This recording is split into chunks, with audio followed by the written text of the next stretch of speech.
So hello everyone, my name is Aman Gupta and welcome to my channel Engineers Coding Hub. In the last video we have discussed about the joints and joints में मैंने inner join complete किया था in the last video में, and in this video we will discuss about the left join. So what is left join? So left join return all record from the table EMP, that means it is a example table, and the matches record from the department table. Like if we have a two tables EMP and department table, and if we use the left join to join in these two tables, so data कहाँ से आएगा? Matches data आएगा.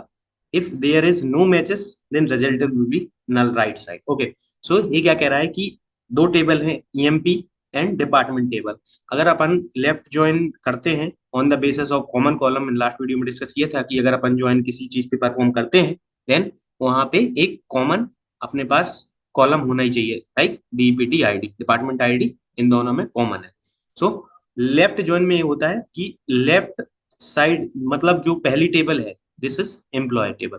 सो इसका data तो आएगा ही, जिस जो left join जिस पे लगा रहा है तो उसका डेटा तो आएगा ही आएगा, उसका तो पूरा डेटा आएगा. और इसके करस्पॉन्डिंग लाइक डिपार्टमेंट अगर लाइक 105 इसमें नहीं है, इसमें है, इसमें नहीं है, तो ए रिकॉर्ड आएगा, इसकी आईडी भी आएगी, इसका नाम भी आएगा, इसकी आईडी भी डिपार्टमेंट, पर इसके डिपार्टमेंट का नाम नल आएगा क्योंकि यहाँ पे 105 नाम का है नहीं. इनर जॉइन में क्या था, जो मैचेस होगा वही आएगा. इसमें क्या होगा, जो मैचेस होगा वो आएगा और लेफ्ट साइड का हमेशा आएगा ही आएगा, लेफ्ट वाली टेबल आएगी आएगी.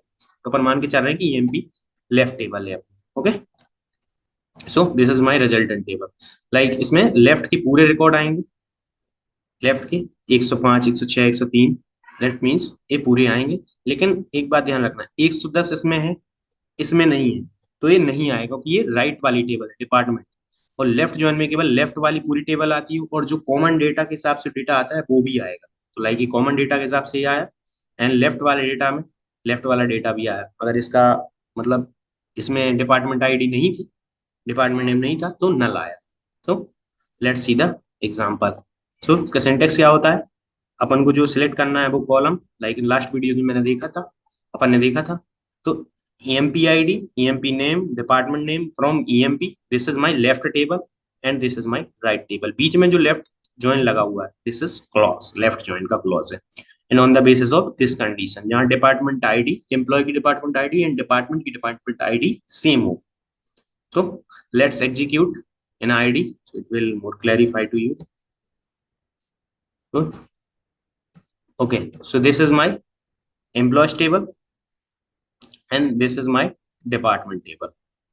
Okay, department ID, department name, and inside employee table है ID, name and department ID. तो ये same column है. Okay, now let's execute query. So I want the emp.id, emp.name, and I want also the department name. So dept or department name, dept underscore name.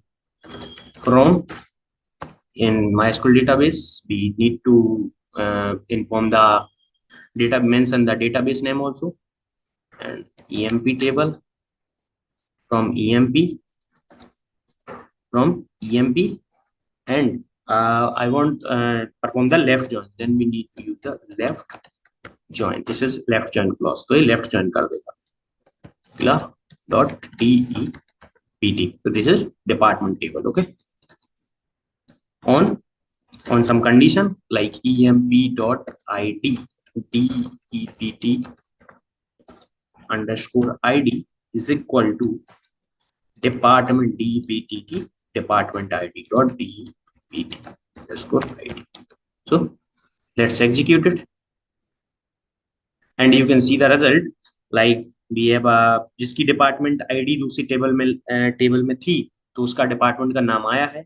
तो जिसकी नहीं मिली, नहीं ID नहीं थी, उसका नाम डिपार्टमेंट नहीं था, वो नल आया. लेकिन इनर जॉइन में क्या होता था, इनर जॉइन में ये नल वाला नहीं आता था, जो मैच करेगा वही आता है. लेकिन लेफ्ट जॉइन में लेफ्ट जॉइन का पूरा डेटा, लेफ्ट वाली टेबल का पूरा डेटा आएगा और जो मैच करेगा वो डेटा आएगा.